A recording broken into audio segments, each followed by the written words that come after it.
All right. Well, you know, this is an amateur hour kind of channel when I come straight in from work and I'm not really even set up for the video. But what I want to look at, what I want to talk about today is I recently received this digital reference DRV 200 microphone. It was an eBay purchase and I paid $15.50 and it was shipped to me for that price. So it was fairly well a deal that you couldn't beat it, right? And as soon as I opened this microphone, I got a whiff, a smell, a scent that I had smelled before. And it is the same scent that came free of charge with this SE-V7. It also came free of charge with my SE Dynacaster DCM3. Now the DCM8 Dynacaster, I'm not sure if it's got the same kind of suspension as far as the capsule of the mic is concerned. I don't remember. I've taken it apart and looked at it, but I really don't remember. I think that it probably does, but it did not come with that same kind of rubbery scent. But anyway, my nose was immediately alerted to this fact. And so what I did, naturally, is I unscrewed the wire mesh pop filter off of there. And lo and behold, look at what I found. Let me turn it around a little bit. As you can see, this is the exact same mounting and shock system that you see in the SE V7 and in the SE V3 microphone. Also printed into the plastic here, it says integrated neodymium, which of course is the magnet. And over here it's got patent number, and the patent number on there. Of course, this microphone is made in China.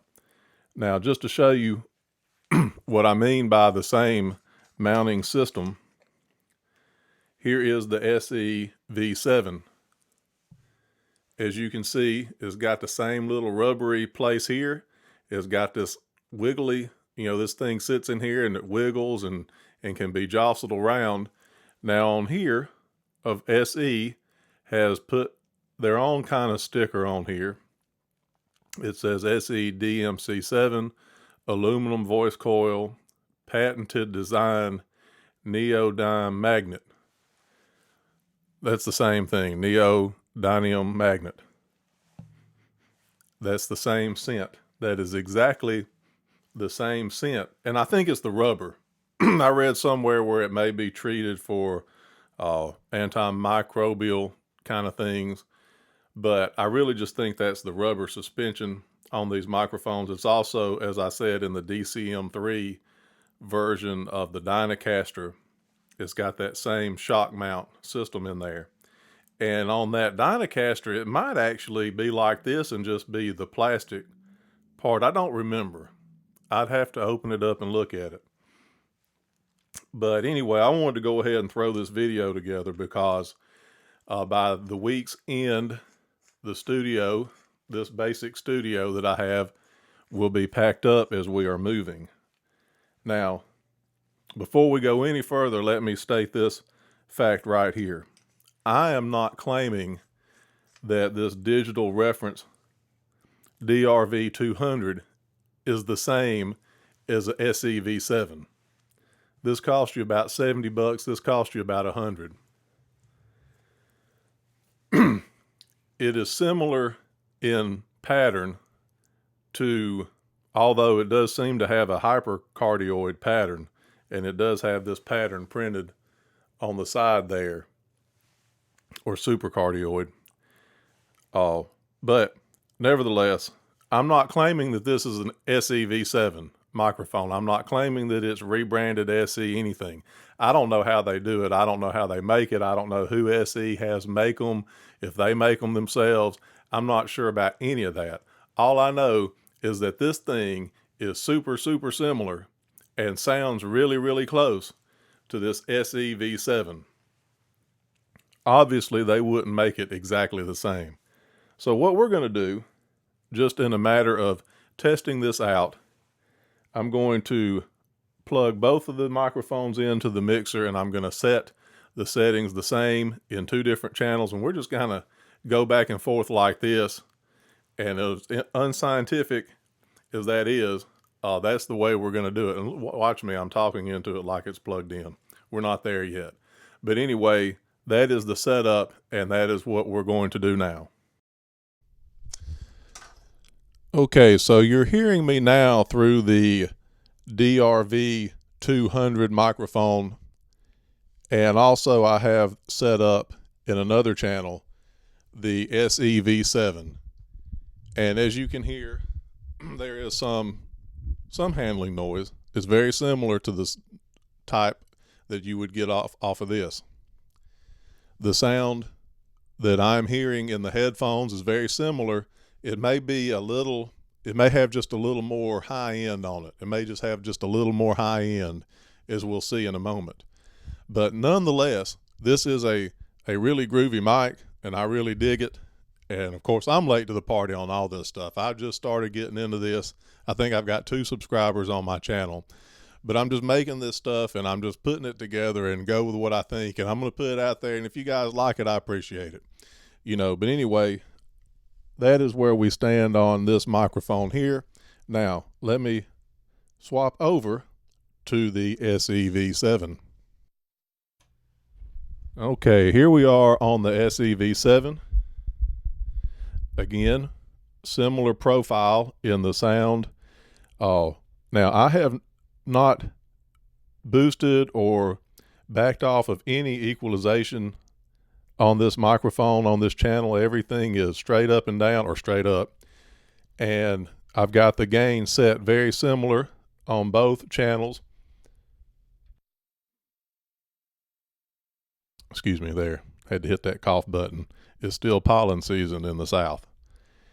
And I'm getting a little activity on the level set light on this channel on the Mackie mixer. Same here back on the DRV 200.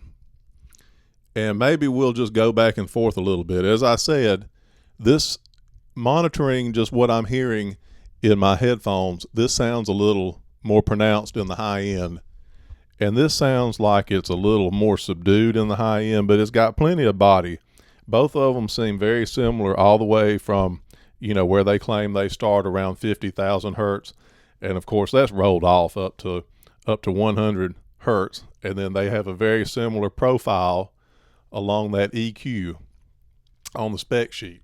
And you don't get a lot of spec sheet out of the DRV 200. It just doesn't have it. But anyway, just so, like I'm saying, we were just kind of wanting to see, and I wanted you guys to see how similar these two microphones are. Once again, this is the SEV7, and this is the DRV 200, the digital reference DRV 200, and the SEV7. So they're very close, as I said. What do y'all think about that? You can get these for under $20 all the time. This is going to cost you $100 every day. I haven't seen too many of these. Well, I hadn't really looked on eBay for these, but I'm a little leery of eBay because I'm just seeing that it's too easy to get a fake Shure microphone. So I'm really kind of not getting too much of this stuff on eBay, but nobody's copying the DRV 200. So I'm glad I got it. I'm always happy to find a good deal on a used microphone like this that's in excellent shape. This one is in excellent shape. I don't think it saw a lot of use, and it definitely sounds fantastic. And just so you know, we're going to do one more thing. I'm going to swap over. I'm just going to do it live. I'm going to do it on the fly. That's how we do it here. You're all familiar with how these Behringer sounds. This is the 85A, BA85A. So let's just kind of compare that. I haven't changed anything through here either. So the gain's going to be where it is. And now here I am, and I'm picked up on the BA85A. And to me, this also is a great microphone at $25. I think it's got a wonderful kind of sound to it. But, you know, I'm not real picky. I think I like to find what's usable and what you can use, what you need to use if you're on a budget, what you can get that's going to give you good results and not break the bank.